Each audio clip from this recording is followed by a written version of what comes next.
Conceitos em ciências.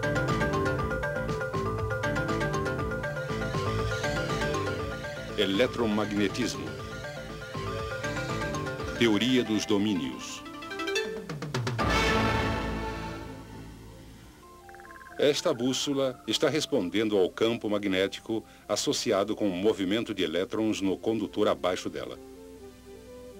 A regra da mão esquerda para condutores mostra a relação entre o movimento de elétrons e o sentido do campo magnético. Com o polegar apontando no sentido do movimento dos elétrons, os dedos encurvados ao redor do fio indicam o sentido do campo magnético. Por outro lado, se o sentido do campo já for conhecido, a mesma regra pode ser usada para determinar o sentido do movimento dos elétrons. Como vimos nas experiências de Ørsted, uma agulha de bússola aponta no sentido do campo magnético ao redor de um condutor que conduz corrente.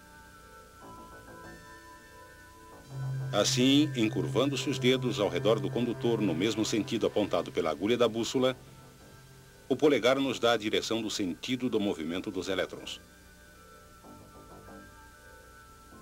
Quando um condutor que conduz corrente é enrolado na forma de uma bobina, a bobina funciona como um ímã em forma de barra com um polo norte e um polo sul. A regra da mão esquerda para bobinas é usada para determinar qual extremidade da bobina é o polo norte. Com os dedos encurvados no sentido do fluxo dos elétrons, o polegar aponta para a extremidade norte da bobina. Como o campo ao redor da bobina é similar ao campo ao redor de um ímã em forma de barra, a bobina também pode ser usada para atrair objetos de ferro. Embora a bobina seja um ímã, ela é fraca demais para atrair muita coisa. Mas, se for inserido um núcleo de ferro na bobina, a intensidade do campo magnético aumenta muito e a combinação entre bobina e núcleo se torna um eletroímã. Esse potente eletroímã pode ser usado para atrair uma grande variedade de coisas.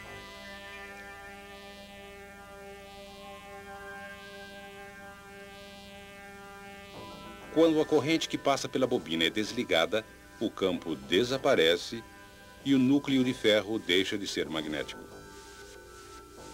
Mas o que existe de especial no núcleo de ferro que faz ele magnetizar e desmagnetizar quase instantaneamente? Por que é quase impossível magnetizar cobre? E por que metais como o aço, uma vez magnetizados, retêm seu magnetismo por muito tempo depois que a corrente é desligada? Para as respostas, temos que observar mais atentamente um átomo típico. Quase todo o átomo consiste de espaço vazio. Sua massa é concentrada em um pequeno núcleo carregado positivamente. Girando ao redor do núcleo, encontram-se minúsculas partículas carregadas negativamente, denominadas elétrons. Para seguir seu movimento, vamos representar as trajetórias dos elétrons por órbitas circulares. O movimento de um elétron ao redor do núcleo é muito parecido com o movimento de um elétron através de uma única espira de fio em uma bobina.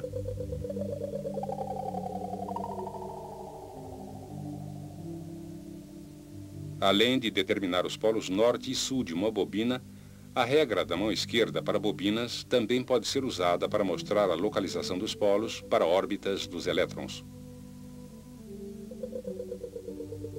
Cada órbita de elétron produz um campo magnético com um polo norte e um polo sul. Entretanto, o movimento de todos os elétrons é tão ao acaso que os campos magnéticos tendem a se cancelar uns aos outros. Mas não pense que isto é tão simples.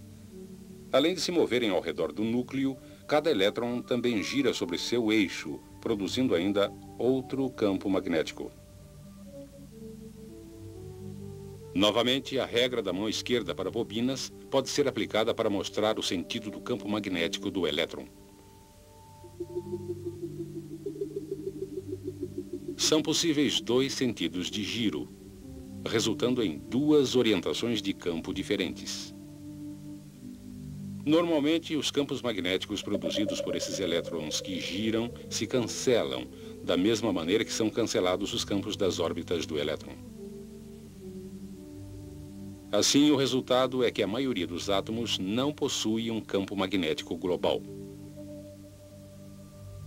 Materiais consistindo desses átomos não são atraídos a ímãs.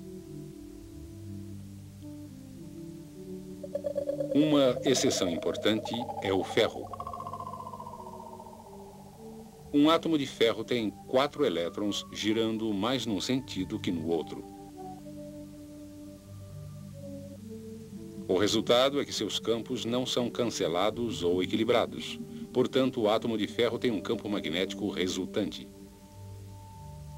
Entre os elementos comuns, somente 2 outros, o níquel e o cobalto, possuem átomos que são pequenos ímãs.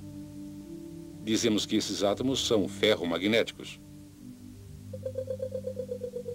E os chamados dipolos magnéticos, significando 2 polos. Eles podem ser considerados minúsculas agulhas de bússola, apontando para o norte. Em materiais ferromagnéticos, esses minúsculos dipolos interagem, fazendo com que grandes aglomerados se alinhem no mesmo sentido. Um aglomerado de dipolos em que todos apontam no mesmo sentido chama-se um domínio. Normalmente, domínios têm largura de cerca de 1 milímetro e contêm milhões de átomos, com cada domínio apontando em um sentido diferente. Mas quando a barra é exposta a um campo magnético, os domínios que estão apontando no mesmo sentido que o campo crescem e tomam posse dos outros domínios.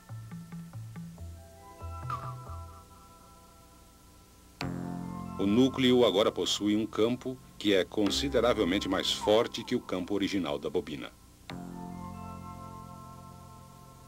Quando o movimento de elétrons para, os dipolos perdem o alinhamento e, gradualmente, de novo formam domínios ao acaso. Mas, com o aço, os resultados são diferentes.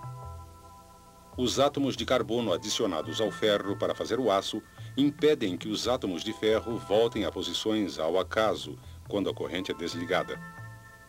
O resultado é que a barra de aço permanece magnetizada. Se a barra for quebrada, o alinhamento dos domínios permanece o mesmo em cada metade. E assim, cada pedaço passa a ser um ímã com 2 polos. Se batermos repetidamente em um ímã, os domínios podem gradualmente sair de seu alinhamento. Aquecer um ímã a alta temperatura também faz os átomos saírem do alinhamento, transformando o ímã em uma barra de aço comum. Quando o metal resfria, os átomos formam um conjunto de domínios ao acaso.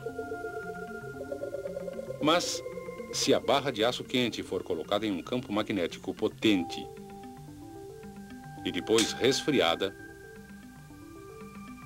os domínios formam novamente um alinhamento forte e uniforme no sentido do campo magnético. Agora, quando a corrente é desligada, os domínios permanecem alinhados e a barra de aço se torna de novo um ímã permanente. Mas o que acontecerá se colocarmos um condutor que conduz corrente em um ímã? A resposta encontra-se no princípio do motor.